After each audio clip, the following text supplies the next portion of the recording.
ভারত বাংলাদেশ সীমান্তে মুর্শিদাবাদের রঘুনাথগঞ্জের তালাই মোড় থেকে ৩৪ নম্বর জাতীয় সড়কের ট্রাকে তল্লাশি চালিয়ে বিপুল গাঁজা উদ্ধার করল পুলিশ।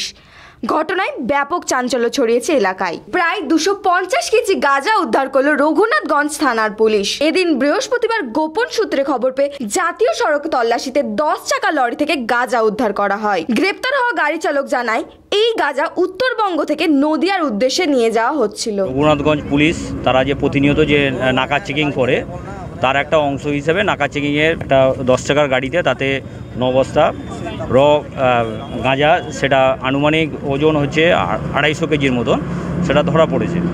তার ফলে আজই আমরা এনডিপিএস অ্যাক্ট অনুযায়ী, সেখানে যে নির্দিষ্ট যে অ্যাক্ট অনুযায়ী যে আমাদের বিভিন্ন রকম যে কার্যকলাপ আছে, তার কার্যকলাপ হিসেবে এখানে সমস্ত কিছু যিনি ধরা পড়েছেন গাড়ি চালক সমেত সমস্ত কিছু এখানে সমস্ত ব্যবস্থাপনা হয়েছে এবং তারপরে এনডিপিএস অ্যাক্ট অনুযায়ী পুলিশ পরবর্তীকালের ব্যবস্থা গ্রহণ করবে।